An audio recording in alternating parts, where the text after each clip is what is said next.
On est à l'auberge du Sportif à Saint-Tite-des-Caps. Derrière nous, il y a des travaux de décontamination qui sont rendus possibles grâce à un investissement de plus de 68 000 du gouvernement du Québec dans le cadre du programme Climat Sol Plus. L'annonce a été effectuée par la députée de Charlevoix-Côte-de-Beaupré, Émilie Foster, au nom de son collègue et ministre de l'Environnement et de la lutte au changement climatique, Benoît Charette, et le maire de la municipalité de Saint-Tite-des-Caps, Magella Pichette, nous soulignait l'importance de ce programme-là qui permet à des organismes comme l'Auberge du Sportif de réaliser des travaux vraiment d'envergure. Et l'objectif de ces travaux-là, éventuellement, c'est de transformer le bâtiment en gîte jeunesse. J'en ai justement discuté avec le président de l'Auberge du Sportif, Luc Crépeau, ainsi qu'avec le maire de la municipalité de Saint-Tite-des-Caps, Magella Pichette. C'est des travaux de décontamination juste à côté dans les années 50, 58, 59. Il s'est construit un garage. À l'époque, on était peu soucieux des façons dont on disposait des huiles usées diesel. Donc, avec le temps, ça allait migrer ici. Puis, on fait tous les efforts pour rendre au terrain toute sa verdeur. Donc c'est vraiment des travaux pour décontaminer le terrain? Décontaminer et réhabiliter le terrain pour qu'il n'y ait plus aucune... qu'il y ait des contraintes, mais dans les normes actuelles environnementales. Donc, catégories ABC sont tolérées dans un type de terrain industriel, mais tout ce qui est D et D+, doivent être envoyés dans un site prévu pour l'élimination. Et éventuellement, c'est pour mener un projet de changement de vocation de l'organisme? D'abord, c'est une auberge aussi qui date de 58 environ. Donc, au début, c'était de l'hébergement conventionnel, donc motel à l'arrière et à l'intérieur de l'hôtel, des chambres, discothèque à l'époque des années 70, etc. Et la mode ayant changé, tous ces grands espaces-là, en dessous du même chapiteau, deviennent disponibles pour d'autres vocations et on veut agrandir l'hébergement et passer plus dans une vocation auberge de jeunesse. Donc, où les gens vont pouvoir coucher de façon familiale et à prix très raisonnable. Et pourquoi, justement, on a pris cette orientation-là avec l'établissement ici à Saint-Tite-des-Caps? Bien, il y avait plusieurs options qui ont été examinées, notamment démolir certaines parties, reconstruire du neuf, greffer ça avec des installations plus municipales. Donc, au moins 4 ou 5 scénarios. Et celui qui a coté le plus, c'était de conserver la vocation initiale, mais en ajoutant des volets pour avoir plus d'exposure et de Qu'est-ce que ça va permettre à plus long terme là, pour l'organisme? Ça va assurer sa viabilité? Oui, c'est qu'actuellement, vous voyez que si on peut à peine disons, héberger une 20 à 25 personnes, on va ajouter une cinquantaine de personnes. Donc, la base de revenus avec la même surface de bâtisse va devenir multipliée par 2 ou 3. Donc, c'est ça qui va assurer qu'on a un peu plus la pérennité, la viabilité du projet. Puis avec les études que vous avez réalisées dans les dernières années, il y a un potentiel pour un gîte jeunesse? Tout à fait. Qu'on est greffé à côté du Sentier des Caps. Donc, auberge jeunesse, mais versé sur le sport plein air. Donc, c'est en pleine expansion, ce type d'activité-là. Et en plus, on est, voyant deux monts, Mont-Saint-Anne et le Massif. De plus en plus, les cyclistes aiment se confronter aux côtes de toute la région Charlevoix, Côte-de-Beaupré. Donc, on reçoit des cyclistes qui peuvent entreposer leur vélo en toute sécurité, la motoneige en hiver. Donc, c'est ce genre de clientèle-là que l'on vise. L'année passée, on a ouvert au mois de juin l'année passée et on avait un très fort pourcentage de clients européens qui apprécient beaucoup la formule parce que les gens peuvent se faire la bouffe à l'intérieur. Okay. Donc, c'est beaucoup plus convivial. Casual, excusez le terme anglophone, mais beaucoup plus facile, beaucoup plus abordable d'abord. Et sinon, les échéanciers du projet, là, ça ressemble à quoi?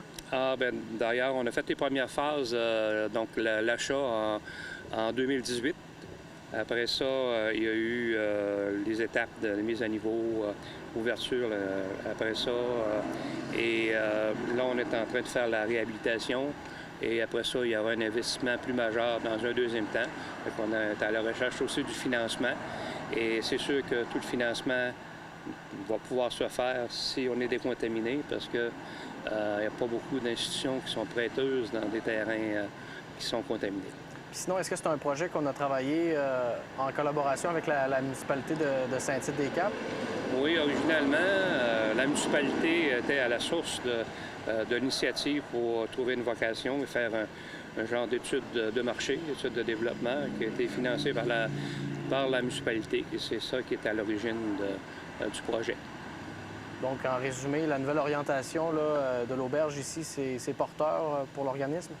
Oui, parce que c'est la voie du futur. On se colle aux tendances. Et puis, surtout dans la période COVID, on doit se réinventer. Donc, ce côté-là, donc c'est bon pour le remue-ménage. Bien, merci beaucoup pour l'entrevue, M. Crépeau. Ça fait plaisir. Monsieur le maire, quel était le rôle de la municipalité dans le projet de l'auberge du sportif? Bien, à l'origine, on se posait des questions au niveau municipal. C'est au cœur du village, près de la route 138. Donc, on voulait trouver une vocation parce que là, ça faisait quelques années que ça opérait au ralenti parce qu'il y avait un beau musée à l'intérieur, mais mal connu. Alors, le propriétaire avait l'intention de rebâtir un musée à neuf puis de repartir dans des bâtiments mieux adaptés. Alors, nous, au niveau municipal, on voulait regarder qu'est-ce qu'on pouvait faire avec ça. Donc, on a demandé de l'aide financière pour, au niveau là, de la MRC, Développement Côte-de-Beaupré, dans le but de regarder qu'est-ce qu'on pourrait faire avec l'hôtel. Puis là, on avait plusieurs choix. C'est la compagnie Transitio qui a fait l'étude. Et puis, eux, à ce moment-là, on regardait, est-ce que c'est une bibliothèque? Est-ce que c'est une maison pour les jeunes? Est-ce que c'est... On garde la vocation originale? Puis, les deux premiers items, comme ils sont loin du terrain de jeu, bien, on a préféré d'aller plus avec la vocation à l'origine. Alors, on a fait une étude de marché après ça en fonction de la vocation d'hébergement. C'est important que toutes les démarches soient réalisées dans le respect des normes environnementales? Bien, c'est important. Quand on a réparé le sentier des Caps, on s'est rendu compte qu'il y avait de la contamination chez nos voisins. Donc, c'est dans ce contexte-là que nous, on a fait faire des études de sol ici pour être sûr que tout était correct. Puis on savait qu'il y avait de la contamination parce qu'on était voisins de... C'est un ancien garage d'automobile qu'il y avait là. Puis dans le temps, bien, est-ce que c'est un réservoir de sang, d'huile qui a été oublié? On ne le sait pas, là, mais en tout cas, il y a eu de la contamination. Puis pour avoir l'aide financière, il faut que le terrain soit décontaminé. Donc, c'était une obligation éco-responsable, comme on va dire, mais disons qu'il est important aussi pour le financement futur. Puis, dans ce contexte-là, on a été vers la décontamination. C'est quand on avait travaillé au Sentier des Caps, on avait regardé le même procédé, là. Puis l'annonce est tombée dans les derniers jours. Vous l'avez appris de la bouche de la députée du comté, Émilie Foster? L'annonce a été faite au mois de décembre l'année passée. On avait demandé ça à l'été, le projet. Puis les projets, c'est avec Climat Sol Plus, avec le ministère de l'Environnement. Puis c'est toujours long à avoir les acceptations. Donc, on a su au mois de décembre, mais là, au mois de décembre, c'était pas le temps. On a dit on va faire les travaux à l'été 2020. Parlez-moi un petit peu du potentiel du secteur. On travaille vraiment à revitaliser l'emplacement, là, qui a beaucoup de potentiel en soi? Bien, le potentiel, à cause des 2 centres de ski à proximité, le Sentier des Caps, la tendance des gens vers le plein air, tout ça fait que le site est intéressant. Il n'y a pas de compétition non plus. On est tout seul dans le secteur présentement. Puis, pour le développement de la municipalité, c'est intéressant d'avoir un pôle d'hébergement. Et la nouvelle vocation là, de l'auberge, c'est un projet qui vous emballe? Puis c'est ça, bien, c'est emballant, d'après l'étude de marché aussi. C'est que l'orientation est de faire de l'hébergement, puis on en avait déjà là, une possibilité de maximum 23 personnes. Là où était le bar avant, qui est plus populaire aujourd'hui, on va faire une auberge de jeunesse avec ça, pour une possibilité de 50 lits. Donc, on va pouvoir recevoir des autobus. Puis dans le secteur, on veut faire des forfaits avec le milieu.